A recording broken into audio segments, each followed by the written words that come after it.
Hello friends, उम्मीद है आप सब लोग अच्छे होंगे, बढ़िया होंगे। अभी हम लोग स्टार्ट करेंगे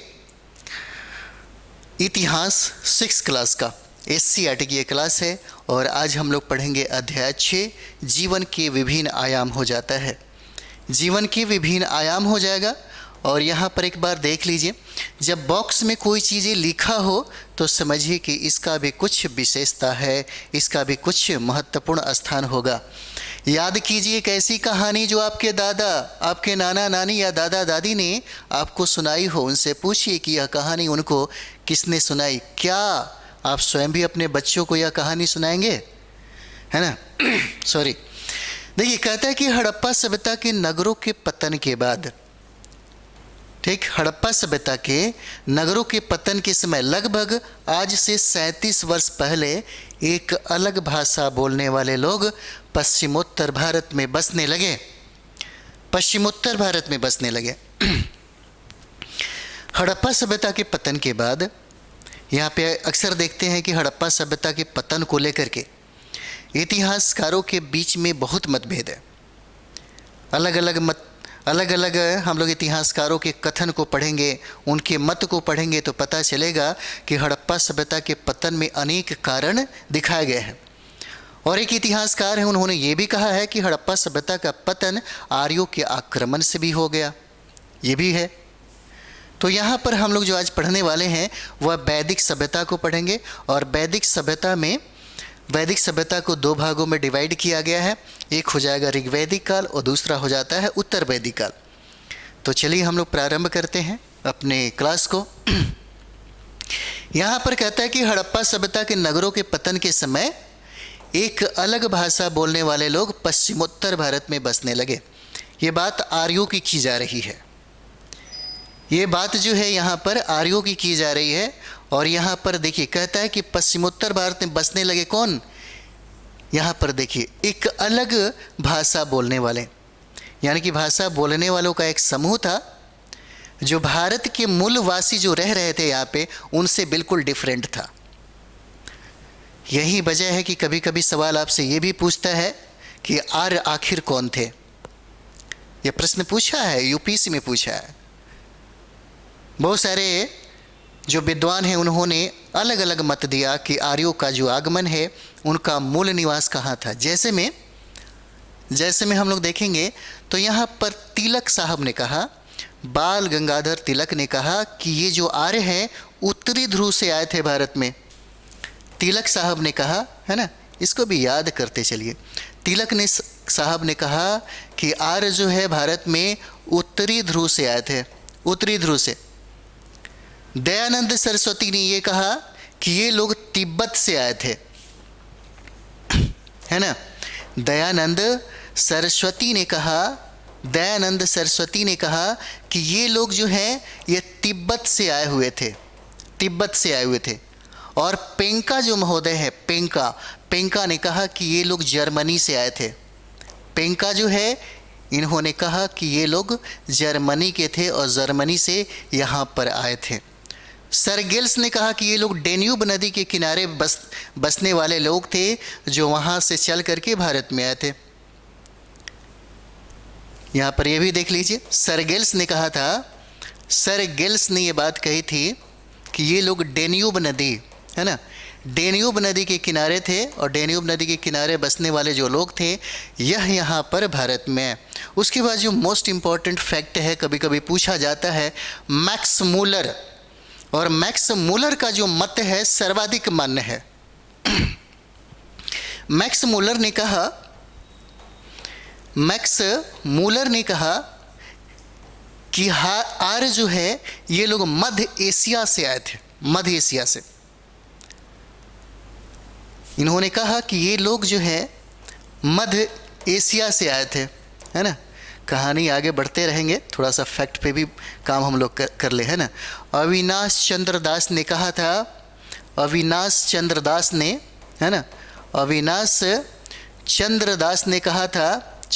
ने कहा था कि ये लोग सप्त सैंधव प्रदेशी थे, है ना। तो इस तरीके से बहुत सारे लोगों ने अलग अलग बातें कही कि आर्यों का आगमन सप्त सिंधु प्रदेश में हुआ। सबसे पहले ये लोग पंजाब का जो क्षेत्र था वहीं पर आकर के बसे। सप्त सिंधु जहाँ पे हम लोग देखते हैं, यानी कि सिंधु की जो सहायक नदियाँ हैं, झेलम, चिनाब, रावी, ब्यास, सतलज, उसी के करीब में ये सारे लोग आकर के, है ना, ब्रांचेज में आया करते थे, पार्ट बाई पार्ट आते थे, जो हम लोग इसमें पढ़ेंगे।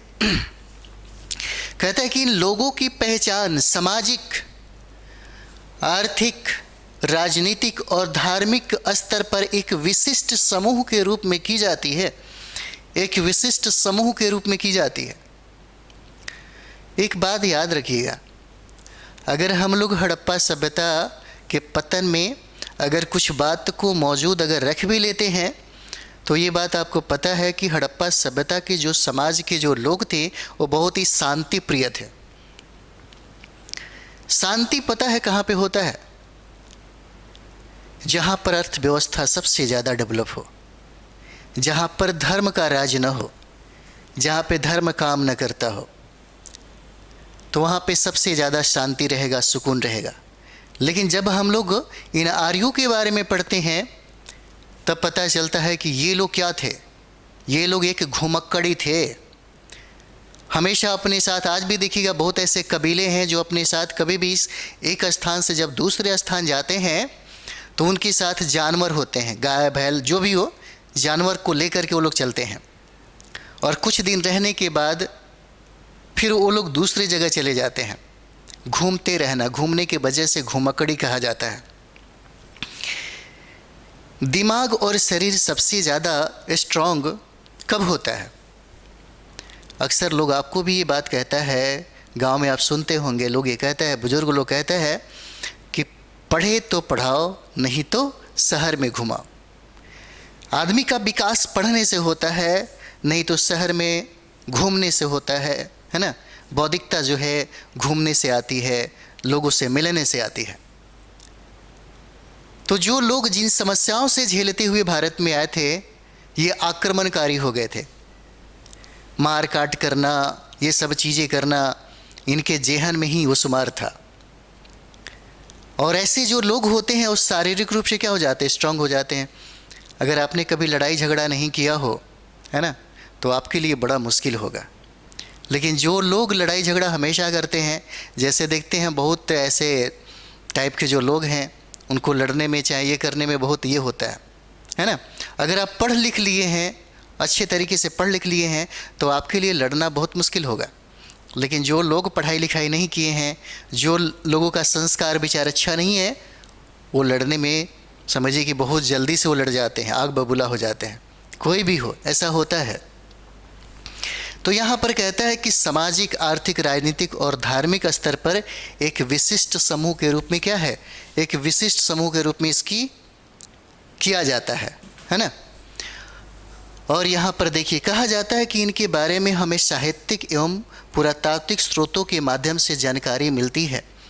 जैसे हम लोगों ने इसके पूर्व में जो सभ्यता पढ़ा, उस सभ्यता की जानकारी का सोर्स सिर्फ एक ही था, वो था पुरातात्विक स्रोत, जिसके अध्ययन के आधार पर हम उसका अध्ययन किए, उस इतिहास के बारे में जाने। लेकिन यहाँ पर वैदिक सभ्यता को जानने के लिए हमारे पास दो स्रोत हो जाते हैं। एक तो साहित्यिक स्रोत भी है, साक्ष्य भी है, और दूसरा पुरातात्विक साक्ष्य भी है इसके बारे में जानने का। उसके बाद कहता है कि इन स्रोतों में वेदों का विशेष महत्व है। वेदों में हमें इस इतिहास के बारे में, यानी कि वैदिक सभ्यता के बारे में विशेष तौर पे हमें जानकारी प्राप्त होता है। और यहाँ पर कहता है कि वेदों की संख्या कितना है? 4 है। वेदों की संख्या 4। कौन कौन? तो ऋग्वेद, यजुर्वेद, सामवेद और अथर्ववेद। इतिहास में एक समस्या है यह। अब ये सोचते होंगे आप कि अचानक इतना डेवलप, विश्व के किसी भी समकालीन सभ्यताओं में ऐसी उन्नत सभ्यता कभी देखने को नहीं मिला, तो हड़प्पा सभ्यता के पतन के बाद अचानक ये ग्रामीण सभ्यता और इतना बेकार का सभ्यता हमारे भारत में कैसे डेवलप हो गया? ये भी मन में कभी कभी आता होगा। कि जो लोग सामाजिक स्तर पे, आर्थिक स्तर पे, राजनीतिक स्तर पे समकालीन जितनी भी सभ्यता है, चाहे मिस्र की सभ्यता हो, मेसोपोटामिया की सभ्यता हो, उन सभ्यताओं से बेहतर उन्नत स्थिति हमारे भारत की हड़प्पा सभ्यता की थी। अचानक उसके पतन के बाद ये कौन सी सभ्यता भारत में आ गई, है ना। जब आप पीजी, एमए, पीएचडी वगैरह करेंगे तब यहाँ पे चीज़ें समझ में ज़्यादा आएगी, अभी ज़्यादा समझ में नहीं आएगा। हाँ, आप लोग भी होंगे, आप लोग भी एमए वगैरह किए होंगे तो चीज़ें यहाँ पे आपको झलक रहा होगा, दिख रहा होगा, है ना। उसके बारे में हम लोग बात नहीं करेंगे, बात यहाँ पे सिर्फ एग्ज़ाम को लेकर के हो रही है ना, तो एग्ज़ाम को लेकर के हम लोग बात करेंगे। लेकिन जानकारी हमें रखना चाहिए, है ना, जानकारी हमको रखना चाहिए। तो वेदों की संख्या कितना है? 4 हो जाएगा। कौन कौन वेद है? तो ऋग्वेद हो जाएगा। इसलिए इस ऋग्वेद के नाम पे एक डिवाइड हो जाता है ऋग्वैदिक काल, और बाकी जो 3 वेद हम लोग यहाँ पर देख रहे हैं, यजुर्वेद, सामवेद और अथर्ववेद, इसको उत्तर वैदिक काल में रखते हैं। यहाँ पर कहता है कि वैदिक साहित्य 2 श्रेणियों में विभक्त है। वैदिक साहित्य जो है 2 श्रेणियों में क्या है? विभक्त है 2 श्रेणियों में। पूर्व वैदिक या ऋग्वैदिक साहित्य, यानी कि इस वैदिक सभ्यता को हम लोग 2 भागों में डिवाइड कर देते हैं। 2 भागों में एक हो जाता है ऋग्वैदिक काल, जिसको कहा जाता है ना। एक को हम लोग ऋग्वैदिक काल कहते हैं, और ऋग्वैदिक काल जो है यह 1500 बीसी से लेकर के 1000 बीसी के अंतर्गत रखा जाता है इसको। और दूसरा जिसको हम लोग उत्तर वैदिक काल कहते हैं, दूसरा है उत्तर वैदिक काल। और उत्तर वैदिक का जो काल है वह हो जाएगा 1000 से लेकर के 600 बीसी के अंतर्गत इसको हम लोग रखते हैं। ठीक, चलिए आगे हम लोग बढ़ते हैं। यहाँ पर कहता है कि पूर्व वैदिक या ऋग्वैदिक साहित्य और उत्तर वैदिक साहित्य, जो 2 भागों में डिवाइड किया। पूर्व वैदिक साहित्य के अंतर्गत ऋग्वेद को रखा जाता है ना। पूर्व वैदिक साहित्य के अंतर्गत ऋग्वैदिक को रखा जाता है, जबकि उत्तर वैदिक साहित्य के अंतर्गत शेष 3 वेद। शेष 3 वेद कौन कौन हो जाएगा, है ना। तो यहाँ पर यजुर्वेद है, सामवेद है और अथर्ववेद हो जाएगा। ब्राह्मण भी हो जाते हैं, आरण्यक भी हो जाते हैं और उपनिषद भी हो जाते हैं। इंपॉर्टेंट है, यहाँ से पूछा जाता है। हम लोगों ने वैदिक सभ्यता को 2 भागों में डिवाइड किया। एक हो जाएगा ऋग्वैदिक काल। ऋग्वैदिक काल को हम लोगों ने कालखंडों में जो रखा है 1500 ईसा पूर्व से लेकर के 1000 ईसा पूर्व तक इसको हम लोगों ने रखा। उसके बाद दूसरा जो हो जाएगा उत्तर वैदिक काल। उत्तर वैदिक काल का जो काल है 1000 ईसा पूर्व से लेकर के 600 ईसा पूर्व। और सबसे इम्पॉर्टेंट ये है कि वैदिक काल को जब हम लोग 2 भागों में डिवाइड करते हैं, तो पहला भाग में जब हम लोग ऋग्वैदिक काल कहते हैं तो इसमें 1 वेदों की रचना हुई थी, जिसको हम लोग ऋग्वेद कहते हैं। और बाकी उत्तर वैदिक काल में बहुत सारा डेवलप दिखेगा। ऋग्वेद में सामाजिक, आर्थिक, राजनीतिक बहुत उन्नत दिखता है, उसमें कुछ ऐसा करप्शन नहीं दिखता है ना। अगर ऐसा देखें तो महिलाओं की स्थिति भी अच्छा दिखता है ना। समाज का जो दायरा है वो भी अच्छा दिखता है।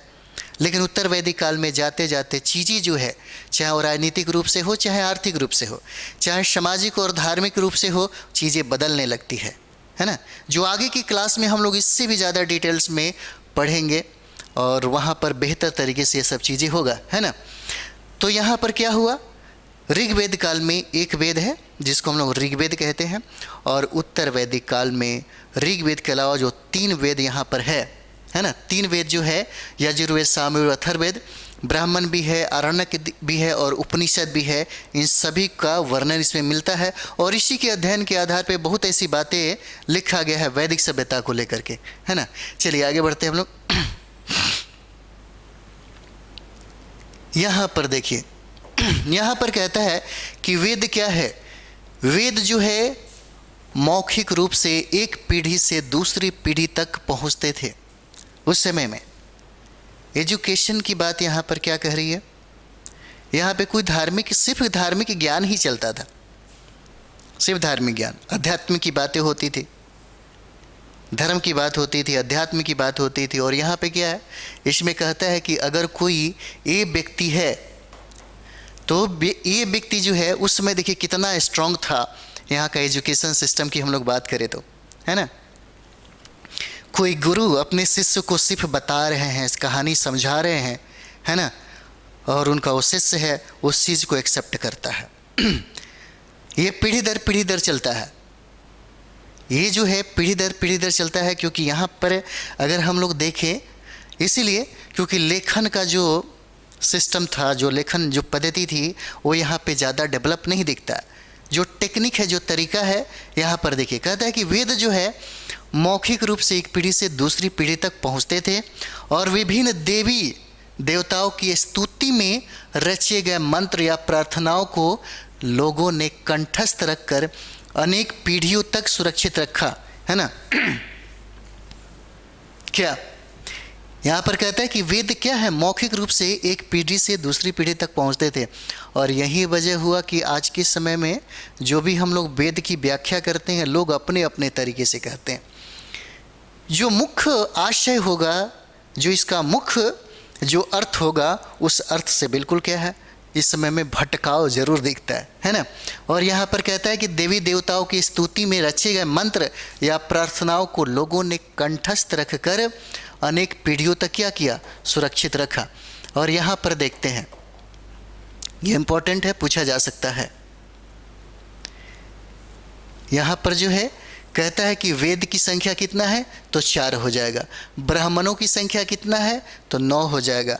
आरण्यक की संख्या कितना है, तो 6 हो जाएगा। और प्रारंभिक उपनिषदों की संख्या 13 है और कुल उपनिषदों की संख्या 108 हो जाएगा। इम्पॉर्टेंट है आपके लिए, है ना, ये पूरा याद रखिएगा। वैदिक साहित्य में वेदों की संख्या कितना, तो वेदों की संख्या 4 हो जाएगा, ब्राह्मणों की संख्या 9 हो जाएगा और आरण्यक की संख्या 6 है, प्रारंभिक उपनिषदों की संख्या 13 हो जाएगा और कुल उपनिषद जो है उसका संख्या 108 हो जाता है ना। चलिए यहाँ पर देखते हैं, आप ये देख रहे हैं ऋग्वेद के कुछ, है ना, एक अंश है जो हम लोग यहाँ पर देख रहे हैं। कहता है कि इन्हें कई सदियों के बाद लिखा गया, है ना। कई सदियों के बाद क्या है, लिखा गया। इसलिए वेद को क्या कहते हैं, श्रुति कहा जाता है। श्रुति का मतलब होता है सुना हुआ। श्रुति का मतलब क्या हुआ, सुना हुआ है। इसीलिए तो कभी कभी कोई ऐसा विद्वान है जो इस पर प्रश्न चिन्ह खड़ा कर देता है। कभी कभी ये भी होता है कि आँख का देखा और कान का सुना हुआ बात भी गलत हो सकता है ना। तो क्या कहता है कि इन्हें कई सदियों के बाद लिखा गया और इसीलिए वेद को क्या कहते हैं, श्रुति कहा जाता है। इंपॉर्टेंट है, बहुत बार पूछता है। वेद का मतलब क्या है, श्रुति। श्रुति का सुना हुआ चीज़ है, सुना हुआ। गुरु ने शिष्य को सुनाया और शिष्य ने क्या किया, शिष्य ने अपने दूसरे शिष्य को, है ना, ये सुनाया।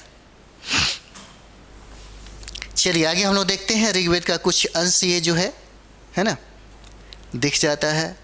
चलिए आगे बढ़ते हैं। आगे यहाँ पर कहता है कि वेद की भाषा को पाक संस्कृत, वेद की भाषा को क्या है, प्राक संस्कृत या वैदिक संस्कृत कहते हैं। वेद की भाषा, पूछा जा सकता है कि वेद की भाषा क्या है, तो प्राक संस्कृत बोलिए या वैदिक संस्कृत बोल सकते हैं। आप स्कूल में जिस संस्कृत भाषा को पढ़ते हैं, आप स्कूल में जिस संस्कृत भाषा को पढ़ते हैं उससे यह थोड़ी भिन्न थी। इन वेदों में प्रार्थनाओं की रचना करने वाले लोग कभी कभी खुद को आर्य कहते थे। खुद को क्या कहा, आर्य कहा। इन वेदों में प्रार्थनाओं की रचना करने वाले लोग जो हैं कभी कभी खुद को क्या कहा, आर्य कहा। और आर्यों के विरोधी दास दस्युओं के बारे में कहा गया है कि वे आर्यों के देवताओं में श्रद्धा न रखने वाले तथा यज्ञ न करने वाले थे। अब बताइए यहाँ पर क्या कहते हैं, आर्यों के जो विरोधी थे, जैसे भारत के जो मूल वासी की बात यहाँ पर हो रही है, जो भारत में ऑलरेडी भारत उन्हीं का जो था, है ना, वर्तमान में जिसकी बात अक्सर बहुत सारे राजनीति दल वाले करते हैं, जैसे ओबीसी SC ST वाले, तो ये क्या हो जाते हैं, यहाँ पे अन्नार हो जाते हैं। यहाँ पे आप पढ़िएगा पूरा डिटेल्स में तो आपको पता चलेगा। यहीं से तो कहानी गड़बड़ हो जाता है ना। जो इनके प्रतिनिधि करने वाले जो लोग हैं इनकी बात करने लगते हैं, है ना। तो यहाँ पे देखिएगा कहता है कि आर्यों के जो विरोधी थे, तो विरोधी क्या करते थे, जिनको दास और दस्यु कहते हैं, उन्होंने आर्यों के देवताओं में श्रद्धा नहीं रखता था, भक्ति नहीं रखता था, है ना, और यज्ञ न करने वाले थे, यज्ञ वगैरह कुछ नहीं करते थे। और ये सब चीज़ें हम लोग हड़प्पा सभ्यता में देख सकते हैं। ये सब चीज़ें जब हम लोग पाषाण काल पढ़ेंगे तब आपको समझ में आ जाए कि यहाँ पे ये सब चीज़ें, जो अंधविश्वास, जो पाखंड है, ये सब चीज़ नहीं था, ये सब चीज़ें यहाँ से प्रारंभ होता है, इन लोगों के द्वारा इसको क्रिएट किया गया, है ना। तो कहता है कि अतः उन्हें आर्यों का बड़ा शत्रु बताया गया। बताइए, जो बाहरी आकर आता है ना, और भारत में रहने वालों लोगों के बीच में क्या होता है, तनाव पैदा हो जाता है। और यहाँ पर देखिए, इतिहासकारों का मानना है कि शायद यह दूसरी भाषा भी बोलते हो, शायद यह दूसरी भाषा भी बोलते हो। तो यहाँ पर कहता है कि आर्य कौन थे, ये भी देख लीजिए। आर्य आखिर कौन थे? तो आर्य शब्द का अर्थ एक विशेष भाषा बोलने वाले व्यक्तियों के समूह से है। बहुत इंपॉर्टेंट है, पूछा जाता है आर्य कौन थे। तो आर्य जो शब्द है, इसका अर्थ जो है एक विशेष भाषा बोलने वाले व्यक्तियों के समूह से हो जाता है, जिन्होंने सर्वप्रथम पश्चिमोत्तर भारत में अपना निवास स्थान बनाया। सबसे पहले आर्य जो भारत में कहाँ पर है, तो पश्चिमोत्तर भारत में ये लोग अपना निवास स्थान बनाया और भारत में एक नई संस्कृति को विकसित किया, जो वैदिक संस्कृति के नाम से जानी जाती है है ना। यहाँ से प्रश्न बन सकता है, आर्य कौन थे? तो आर्य जो है शब्द का अर्थ क्या है, एक विशेष भाषा बोलने वाले, है ना, व्यक्तियों के समूह से इसका संबंध है, जिन्होंने सर्वप्रथम पश्चिमोत्तर भारत में अपना निवास स्थान बनाया। पश्चिमोत्तर भारत में निवास स्थान बनाया और भारत में एक नई संस्कृति को विकसित किया, जिसको हम लोग वैदिक संस्कृति के नाम से जानते हैं। अब यहाँ पर कहता है कि भारोपीय भाषा वर्ग। तो भारोपीय जो भाषा वर्ग है, ये भी देख लीजिए। यहाँ पर कहता है कि संस्कृत भाषा भारोपीय, भारोपीय मतलब भारत और यूरोप का मिक्सिंग है। संस्कृत भाषा क्या है, भारोपीय, यानी कि भारत और यूरोप भाषा वर्ग का क्या है, एक अंग हो जाता है।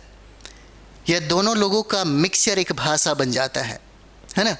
और भारत की अनेक भाषाएं, जिसको असमिया कहते हैं, गुजराती, हिंदी, कश्मीरी और सिंधी, तथा यूरोप की बहुत सी भाषाएं जैसे अंग्रेजी, फ्रांसीसी, जर्मन, ग्रीक, स्पेनिश आदि इसी परिवार से जुड़ी हुई है। इन्हें भाषा परिवार इसलिए कहा जाता है क्योंकि उनके अनेक शब्द एक जैसे थे। उदाहरण स्वरूप मातृ, मातृ क्या है, संस्कृत में माँ को कहते हैं। हिंदी में देखिए मदर, हिंदी में, है ना, मदर क्या हो जाता है अंग्रेजी में।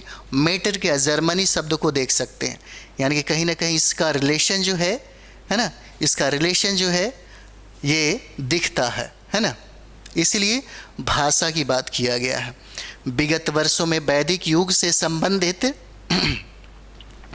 पुरातात्विक प्रमाण भी मिले हैं। विगत वर्षों में क्या है, वैदिक युग से संबंधित पुरातात्विक प्रमाण भी मिले हैं।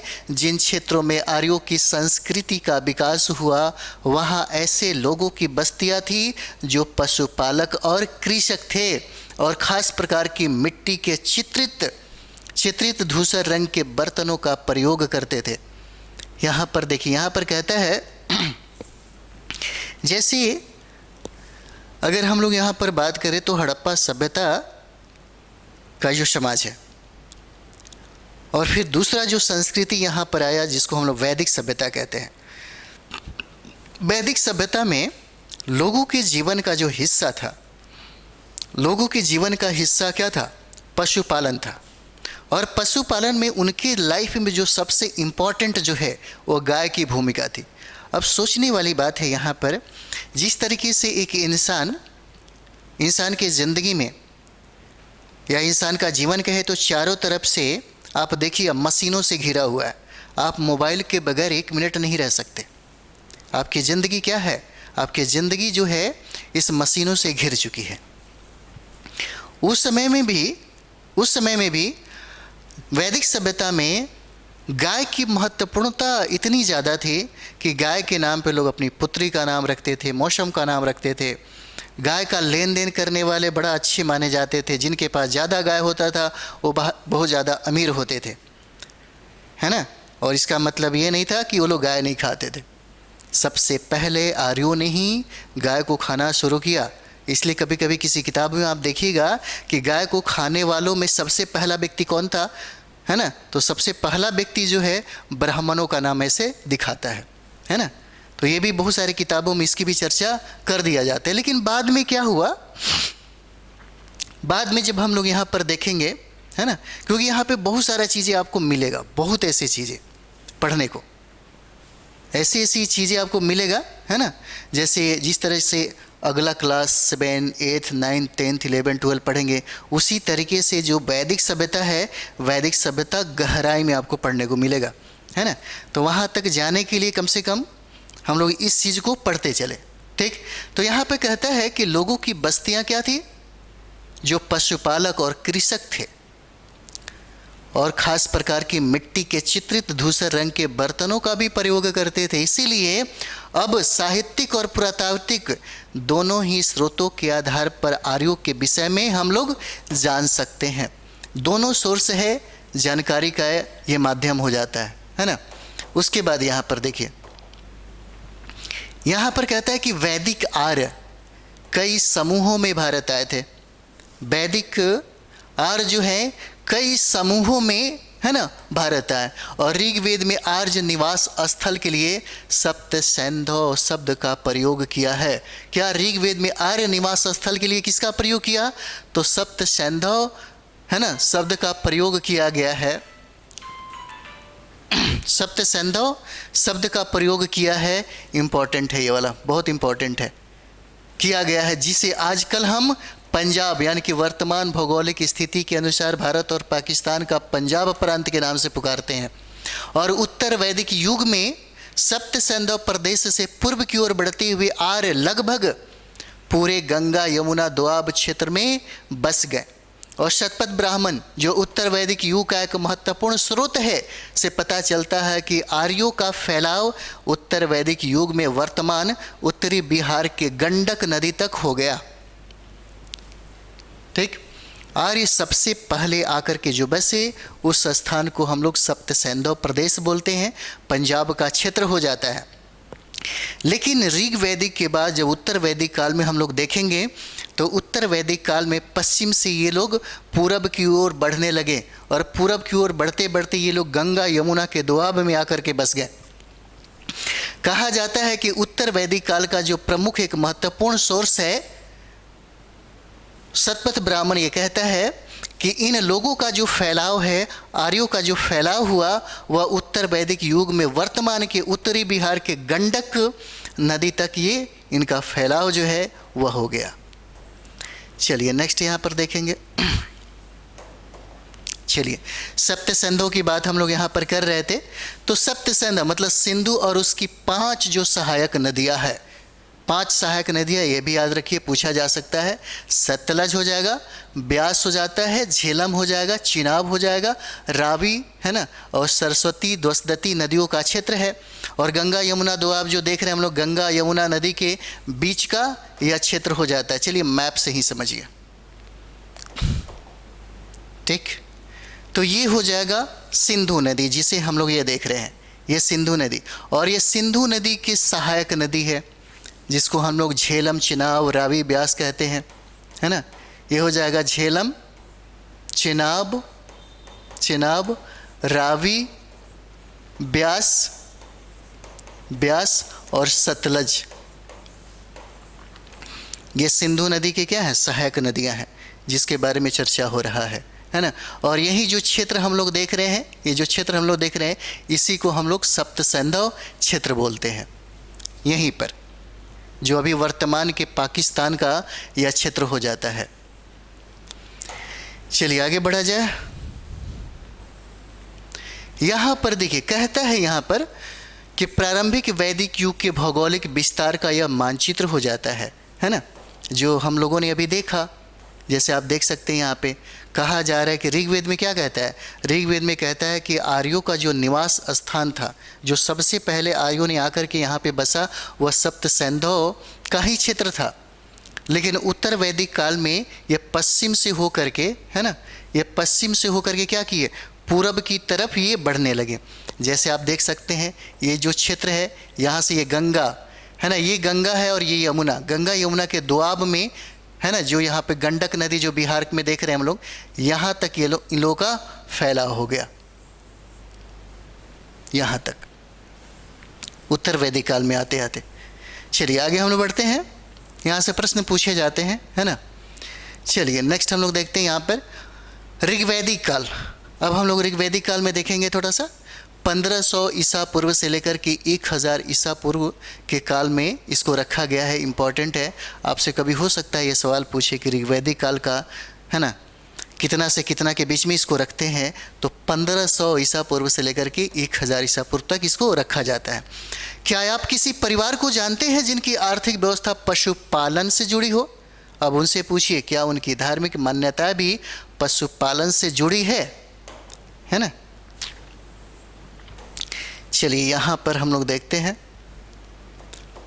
यहाँ पर कहता है कि ऋग्वेद से हमें पता चलता है कि जिनके पास अधिक गाय थी, क्या कहता है, ऋग्वेद से हमें पता चलता है कि जिनके पास अधिक गाय थी वह धनी माने जाते थे और गाय को लेन देन का एक खास साधन माना जाता था, है ना। और गायों को प्राप्त करने के लिए आर्यों का एक कबीला दूसरे कबीले तथा पहले से रहने वाले लोगों के साथ अक्सर युद्ध करता था। गाय को लेकर की ही लड़ाई होती थी और इसलिए यहाँ पर देखते हैं एक कबीला आता है, कबीला, और कबीला में जो लोग सबसे ज़्यादा शारीरिक रूप से स्ट्रांग होते थे, मजबूत होते थे, उन्हीं को कबीला का सरदार बनाया जाता था ताकि जानवरों की सुरक्षा कर सके, ताकि वो जानवरों की सुरक्षा कर सके। और उसी की एवज में लोग बलि देते थे, मन से कुछ भी दे देना कि चलो ठीक है हमारी सुरक्षा ये कर रहे हैं तो हम लोग दे देते हैं। बाद में यही राजा का कॉन्सेप्ट होने लगा और यही जो कर के रूप में अनिवार्य बना दिया गया, जो हम लोग आगे के क्लास में पढ़ेंगे। तो यहाँ पर कहते हैं कि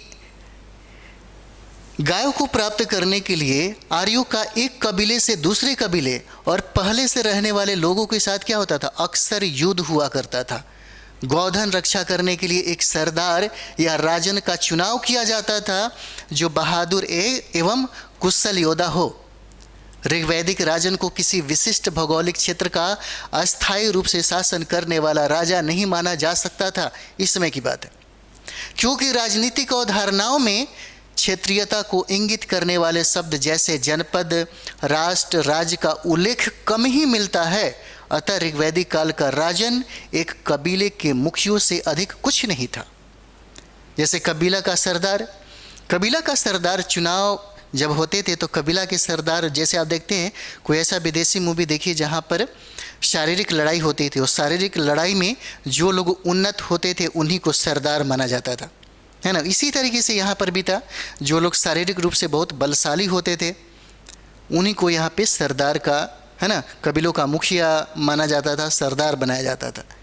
चलिए आगे हम लोग देखें, कबीले में एक वंश या परिवार के, है ना,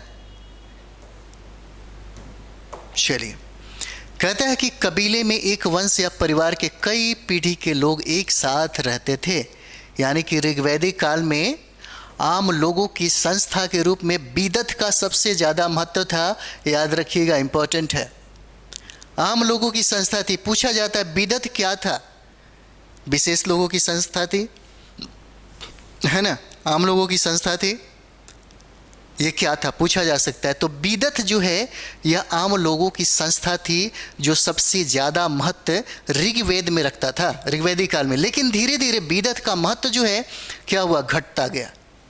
बीदत का महत्व क्या है, घटता गया, और इसका स्थान जो है सभा और समिति ने ले लिया।